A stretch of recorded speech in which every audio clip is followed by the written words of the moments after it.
Hey everybody, welcome to MagHub Monday. I'm your host Nick, and thanks for tuning in. Before we get started today, if you like what we're doing here at MagHub, I ask that you guys leave us a quick review on Capterra. If you've used the system for a little while, it's helping you do your job better. Drop us a review. It would really mean a lot to us. It would help us out a ton.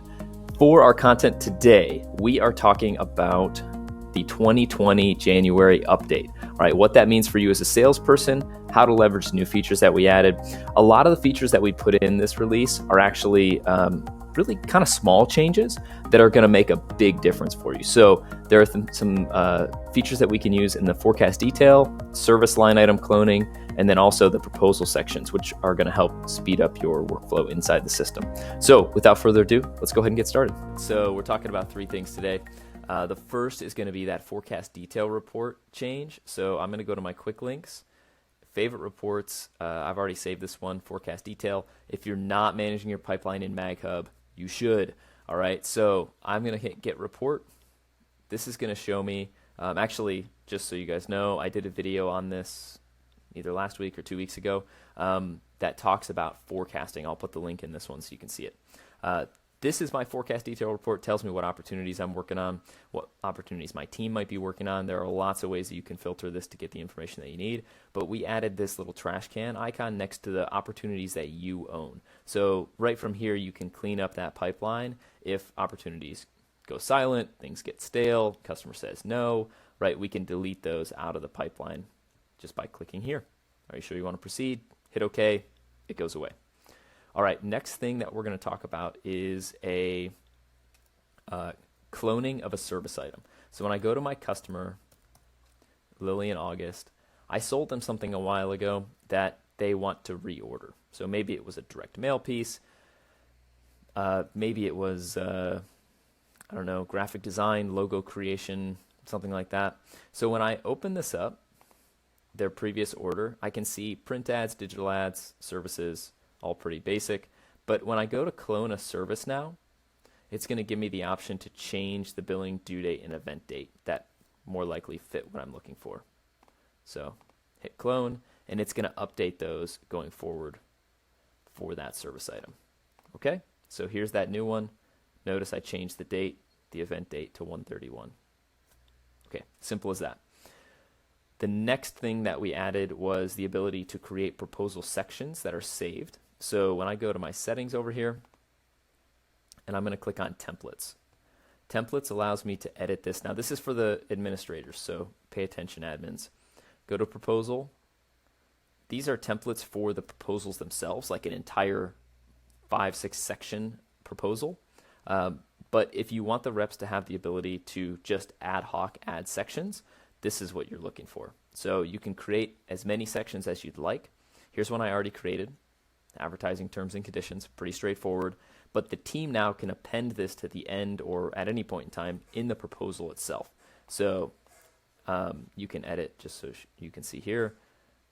If I wanted to add something else, maybe pricing table, maybe text, maybe HTML, I don't know, whatever you want to add, but this is all flexible, right? Now when I go to create a proposal, I click the plus button up here, click add proposal, as if I'm a rep now. So I'm building out a proposal for a customer. I'm selling it to maybe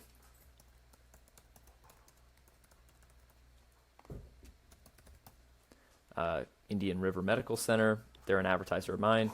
I've got the option to build this from an order. This isn't really a proposal demo, so I'm going to skip through some of this, but I choose who from the team at the advertiser is receiving this. I choose pipeline information.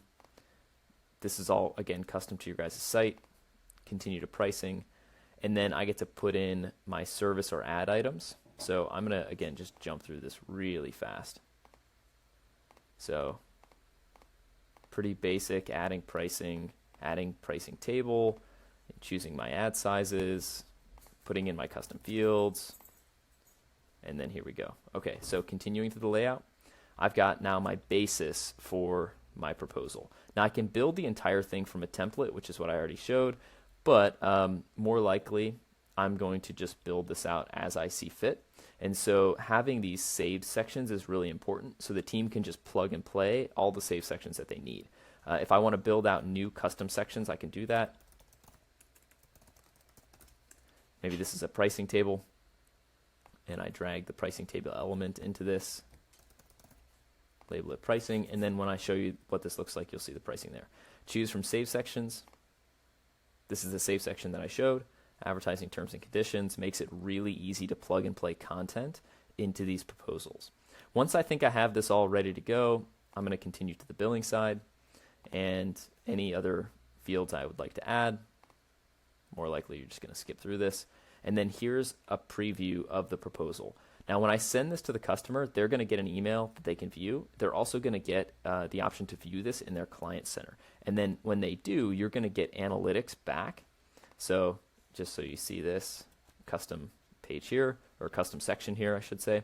When I hit submit to client, it's going to go to them. We're going to track the analytics on that. So when someone opens the proposal, engages with it, approves it, whatever, the notifications will pull into where your normal notifications will pull in, right? So if I sent an email to someone and they opened it, boom, it's going to show up here. Same as the proposal notifications, right? So this proposal was viewed by Randy.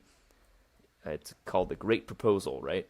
He approved it, and then he left the proposal. So it gives me all this information. I can click into the proposal and actually see what pages or sections that that person was on, right, to get a little bit more insight into what they're spending time looking at. So if I put a graphic in there from our media kit and they spent 2 minutes looking at it, that's pretty good, right? And then they moved on, fantastic. If they spent 2 minutes and then they abandoned, not so great. But you can figure all that out right through here on the analytics of the proposal. Okay, that's the January update. I hope this was helpful. I will see you next week. Let me know if you have any comments, questions, or concerns. Have a great Monday.